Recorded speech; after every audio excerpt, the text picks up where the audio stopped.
My guest today is I didn't know you until like a week ago. Exactly. And by virtue of the fact that you are on your way to Jamaica and that this is the line of work you're in, I now call Candace Sampson my best friend.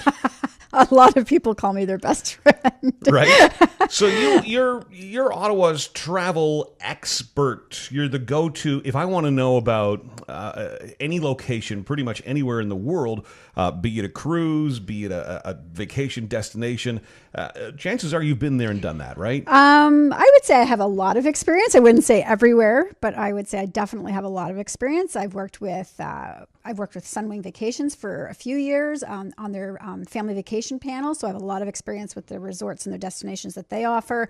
And then specific destinations like Iceland and France and Italy and Tahiti I just got back from, and I'm off to Jamaica. A couple of weeks ago, you and I sat down to lunch. It was our first ever meeting, Right. and you were talking about Iceland. And Iceland, I'd love to go to Jamaica, but Iceland, just the photographer in me, I hear about Iceland, and then I see things like the Avril Lavigne video, which is shot there.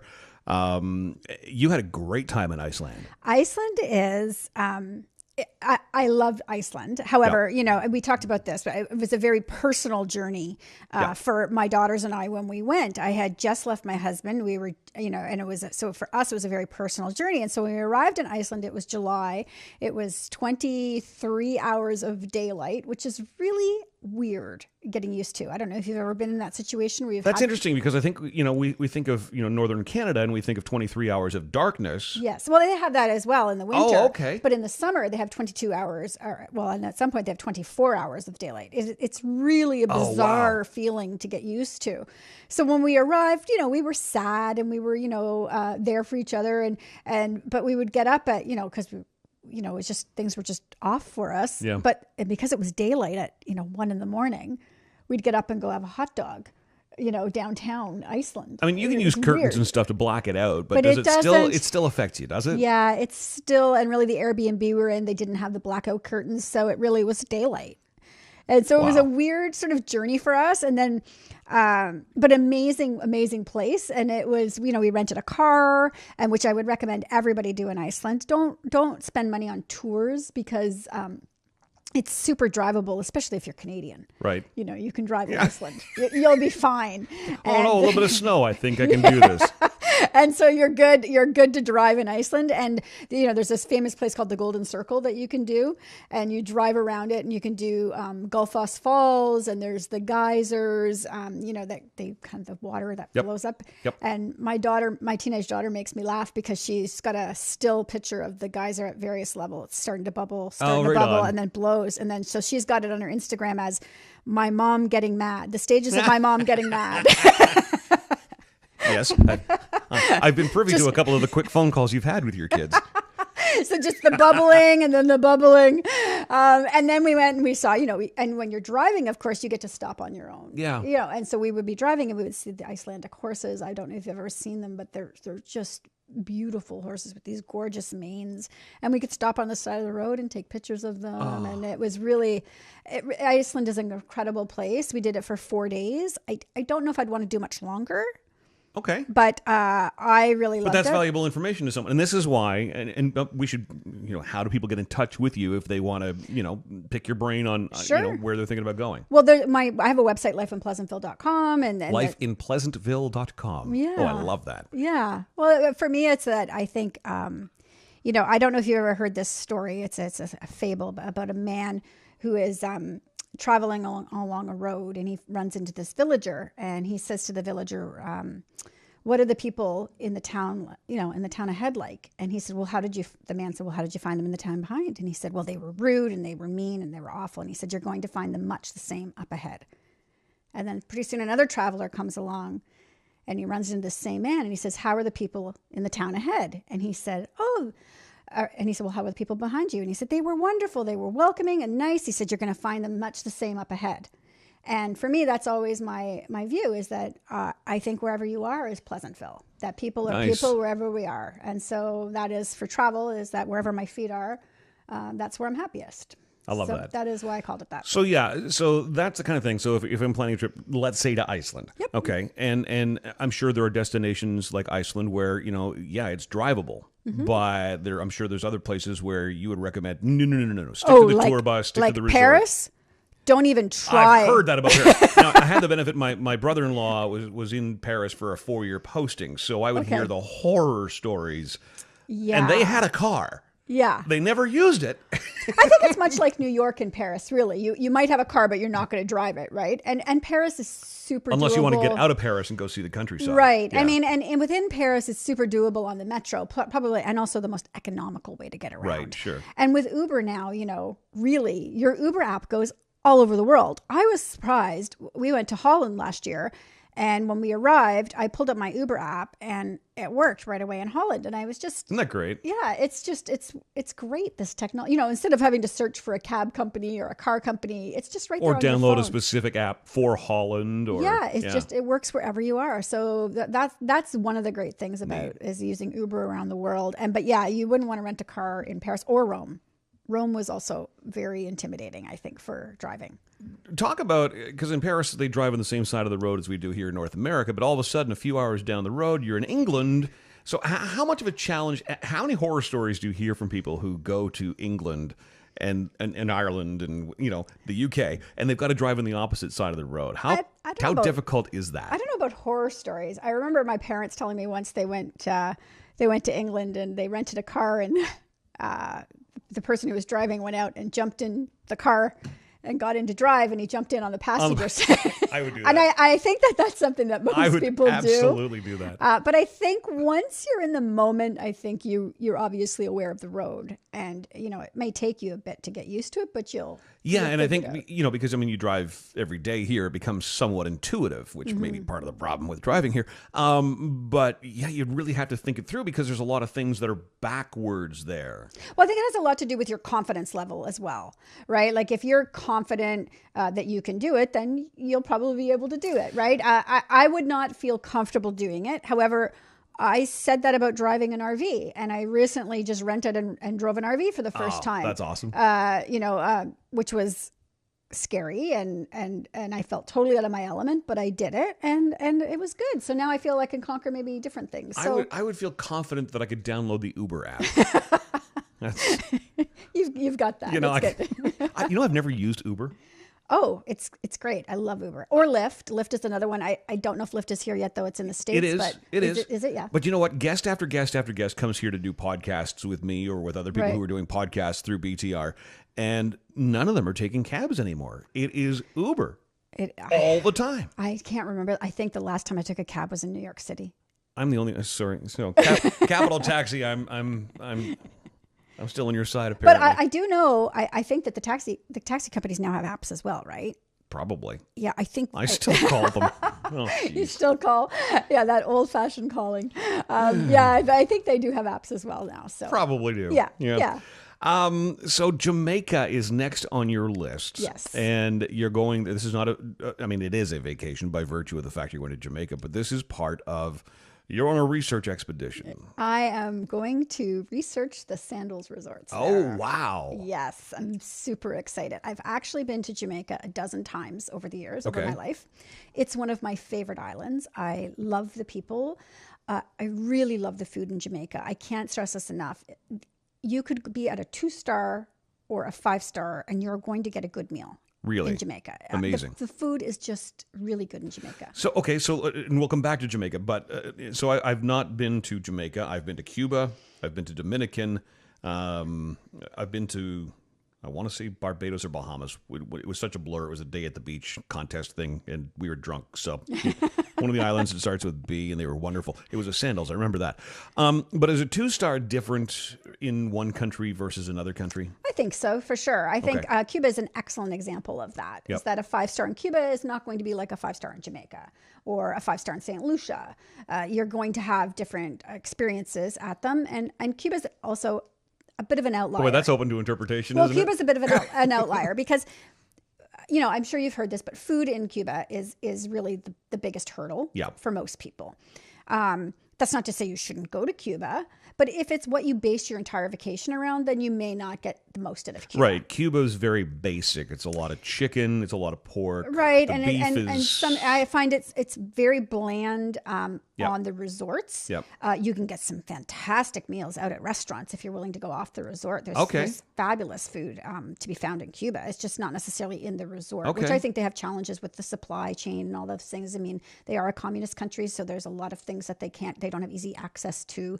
So those are hurdles. But aside from the food, Cuba is a wonderful destination. It remains one of the cheapest destinations to get to for Canadians. It's super popular with Canadians. I mean, Yep. you are more likely to run into a Canadian than a Cuban in Cuba.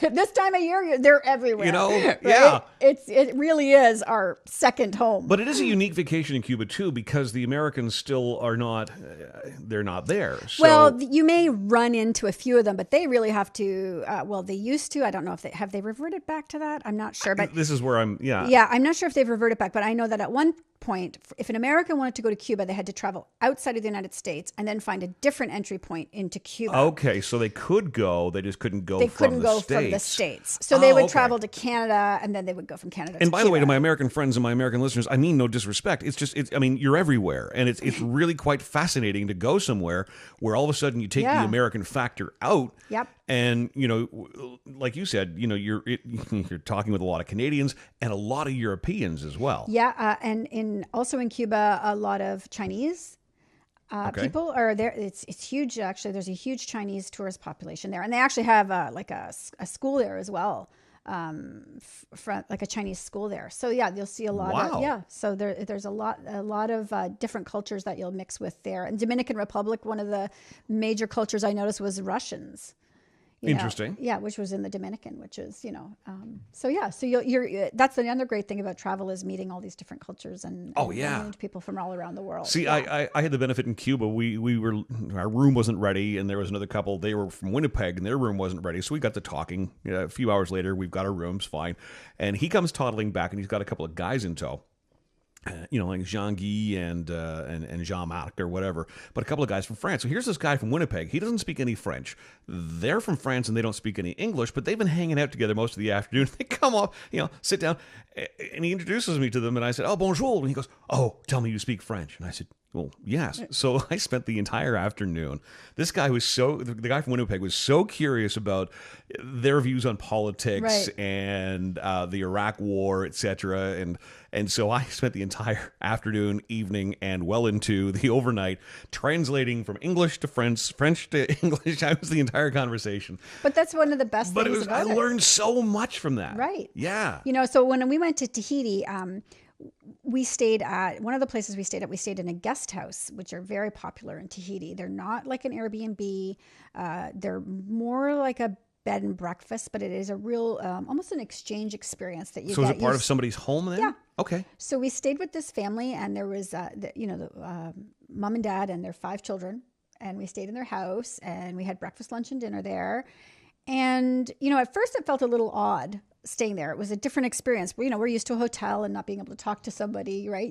You're in somebody's house all of a sudden. You feel like you're intruding a little bit. So it's a little bit of a comfort level But you're there, thing. so you do have to immerse yourself. And so by the time we left, I really felt like we'd left with good friends. That's so great. They have a standing invitation to come stay with us. I don't know why they would want to come to Canada in the winter, but they seem to want to see us in the winter. I've promised them a warm place. Because it looks so romantic. It looks so pretty in a doesn't it? postcard. Yeah, you can't feel the cold. And you can't appreciate the cold until you're here. And it's funny, whenever I meet somebody who's new to this country, I always say, "So is this your first winter?" Yeah. And I'm sure I'm not the only one who does it. Well, what do you think?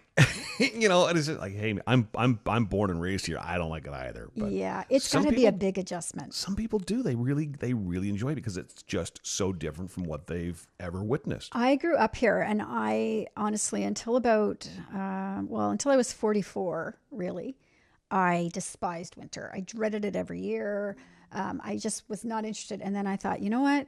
Nothing's changing here. I better start changing how I approach it. So I learned how to ski at 44 and started, taking up winter sports and forcing myself to go out. And I have to admit, it does make the winter go by a little bit faster when you're out enjoying it. That's never going to be me, Candace. Candace Sampson is our guest. Again, a world traveler, travel expert, and people can get in touch with you again on your website, which is lifeinpleasantville.com. There you go. And are you on Facebook as well? Life in Pleasantville on Facebook, and I'm on Instagram as Life in Pleasantville. And Gee, that makes it simple, doesn't it? So what are you off to find out about Jamaica then in the next little while? What's your mission? Well, actually, the Sandals Montego Bay was the very first Sandals that opened, and they've just had a major refurbishment. And so I'm going down to check it out. So it's brand new, and I'm excited to see it because it's actually only 5 minutes from the Montego Bay airport. Oh, wow. So, a lot of times when you go to these countries, you have this long transfer time between airport and hotel. Yeah, you're on a shuttle bus for a good little while. You see some of the countryside, but I just want to get there. Exactly. I just want to start my vacation. And so the Montego Bay Sandals is 5 minutes from the airport, and it's been completely redone. So I'm really excited to see it. And then we're So going have you been off to it before? No, I've never been to a Sandals. And all the time I've been to Jamaica, I've never been to a Sandals. Now I've been to Beaches, which is their family property, but I've never been to a Sandals. Which is Sandals adults? Couples only. Couples only? Yeah. Okay. So I'm very excited. I better be careful when I say adult because some people can take that. Well, that could be, especially coming from me. That could be hedonism. Yeah. Well, actually, I don't know if hedonism is still around. Hedonism 3, I think, is. Is it? Yeah. At one point in Jamaica, they had a lot of hedonisms. Not that it's on my bucket list or anything. They had a lot of hedonisms at one point in Jamaica, and maybe that's just fallen out of favor. I don't know, but didn't notice a lot the last time I was there. So maybe there's one left. I have been fixated on that since a buddy of mine was working at a radio station in Edmonton, and they did a contest giveaway, and it was a rock station, of course. So they took their listeners down to hedonism, and of course the stories I heard of the parties. And a few of the pictures, most of the pictures were kept secret, but that just looks like a good party to me. I think that would be my biggest fear about a place like that in today's age. Pictures? Would be images because, it's a place like hedonism, 30 years ago. It was sort of like what happens at hedonism stays at hedonism, right? Yeah, I'm not really lugging my Kodak Instamatic with me. But like now, with the rise of cell phones, our cameras so small you can't even see them. Right, they're in a watch. It's got to be a real concern for privacy at places like that, I would suspect. Well, thanks for ruining my vacation plans, Candace. It was lovely to see you. Life Sorry in about Pleasantville, that. you say. Put your Speedo back in the drawer. It wasn't going in the first place. That's funny. Okay, so the Sandals Resort, so you don't have a point of reference for this then? No, I've been to their beaches, their family resorts, so I know that for service, they're second to none. They're known for their service, and obviously their food and their activities. So I'm very excited, but I have not had any firsthand experience with it, so that'll be great. And so we're doing 3 days there, and then we're going to Ocho Rios, which is about 90 minutes away, and it's also just beautiful. I've been to Ocho Rios many times before, but I've actually never stayed in Montego Bay, so it's new for me as well. Now we're approaching March. By the time this is on the air, we'll be just days away from March, and so the March break is coming up. For a last minute thing, if somebody's thinking, I've just because this has been a brutal winter in Ottawa, and if somebody's thinking, you know what, I just give me a week out of here, somewhere quick, somewhere fairly inexpensive, and I know I'm guaranteed to really just enjoy myself. I'll give you a few, actually. Yeah, okay. So for starters, I just did my very first staycation. I've never done a staycation before. I sort of always poo-pooed them like it's not a real vacation, right? If you don't go anywhere. Yeah. But actually, I'm sold on a staycation now because we stayed at the Chateau Laurier downtown. I've heard of it. And they have a great March break special, and but the thing of it was 20 minutes from home. I didn't have to arrive at the airport 3 hours ahead of time. True. I didn't have to worry about packing. Okay. When we think about travel, what's the one thing we complain about? It's the journey there. It's the terrible drive on the highway. It's the getting to the airport. It's the security lines. It's the waiting food on the airplane, plane. Right. And that's all removed with a staycation, but you get all of the benefits of that vacation because you're out of your home, you're in an environment that's different, and obviously the Chateau Laurier is beautiful.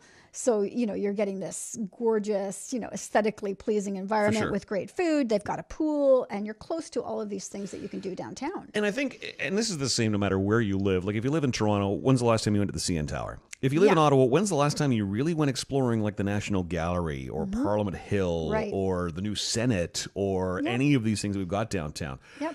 Unfortunately, the weather at the Chateau Laurier is pretty much the same as it is. Sure. So if you want to go in Canada, if you would like to go further afield, Sunwing has a ton of deals right now. Yep. Now, I mean, and let's remember though, you're peak season. Yes. So you need to be prepared for that. Now, if you're willing to push out and push off a little bit to maybe April, the deals are going to start getting a little bit better for you. But mind you, the weather's getting better here. So, that's strictly a supply and demand thing, right? Yeah, absolutely. So, you have to brace yourself for that. But, I think Cuba is always a good deal for Canadians looking to get away and just get to the warm weather. You cannot beat Veradero Beach.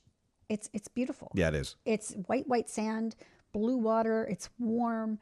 I mean, what more could a Canadian want right now? Yeah. No, you had me at hello. Yeah, right. And Mexico also has some great offers usually up. Are you big on Mexico? Because we read a lot of things now. I mean, the wall aside, but violence. There's a lot of violence going on, and a lot of it tends to be centered. The way I read it, around the resorts. So.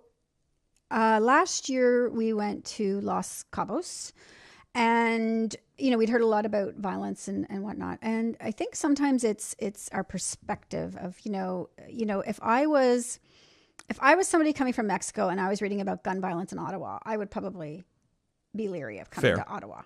Fair. Because we've had a lot. Yep. And so I think it's always a matter of perspective. And so when we arrived, we went for a walk on the beach, and we ran into this expat who lived in Los Cabos, and we were talking to him. And he was saying that, a lot of the violence is really centered around the gangs, and they really they're not interested in tourists. Now, occasionally there's violence, obviously, against tourists, but most of the violence is centered between gangs. Okay. And it's outside of these tourist areas. Now, that's not to say that it's not frightening or scary. Of course it is. I mean, there's advisories, so you have to take all of this into account if you're going to go. I mean, exactly as you said, the violence we have here, it's between gangs, mostly. Yeah, and innocent people sometimes get in the wrong place at the wrong time. Yeah, and that's unfortunate. But I would say to always check travel advisories. The government of Canada is really good about those travel advisories, so always read them and pay attention to them. Yes, pay attention to them, absolutely. And then you have to decide what's good for your comfort level. Would I venture off the resort on my own? And no, probably not. Yeah. I would make sure that I'm always with a registered tour guide or somebody who knows the area. I wouldn't go off on my own.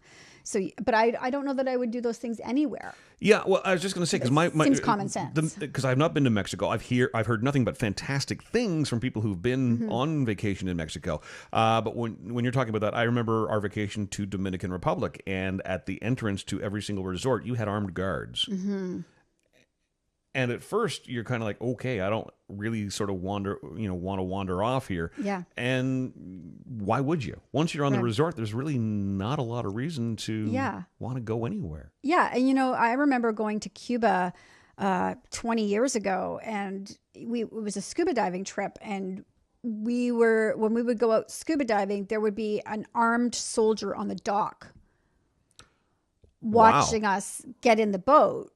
And it felt weird. I mean, imagine being in Canada and, having that sort of experience. It's just so far out of our everyday wheelhouse that it feels odd.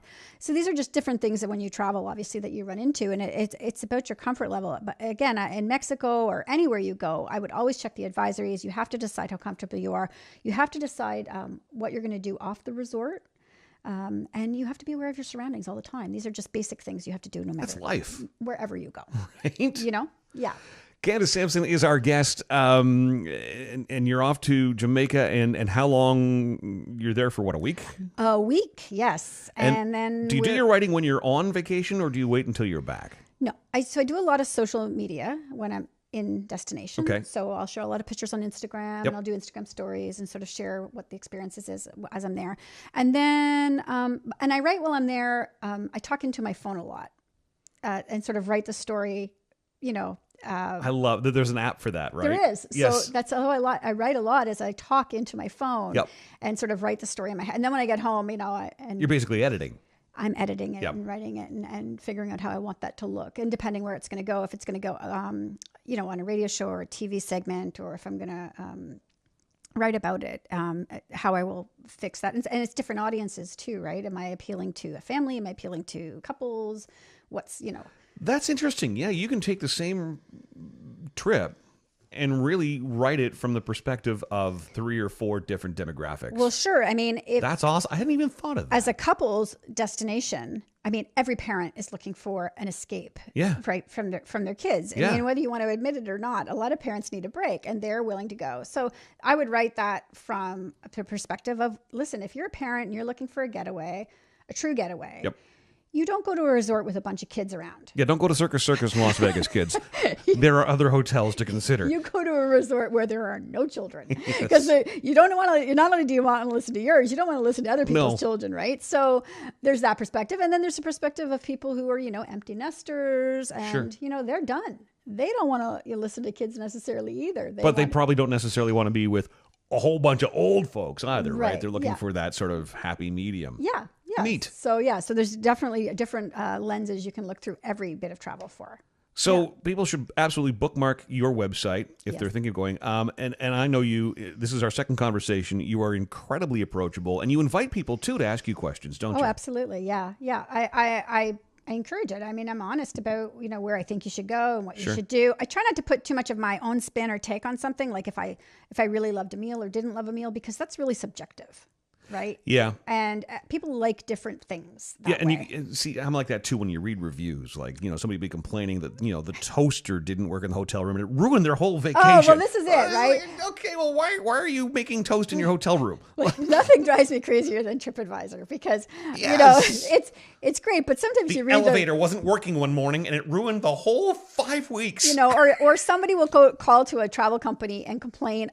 They want their money back because it rained all week. Oh, yeah. Okay. Good luck. You know, that is not possible. They cannot control that, you know. And so I understand it. I just was working with the Travel Industry Council of Ontario. And as Richard Smart, as the CEO said, you know, travel is a very passionate purchase. And so we spend a lot of money on it.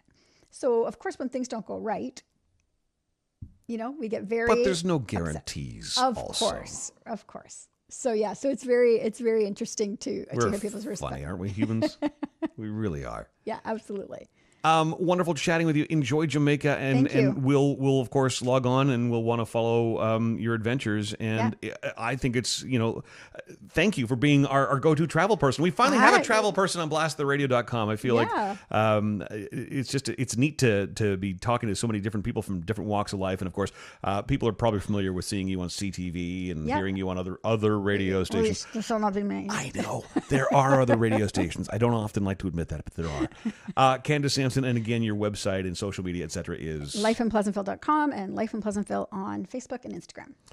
And there's absolutely no chance that you've got one extra place. Candace Sampson, our guest on blasttheradio.com. Thank you. Thank you.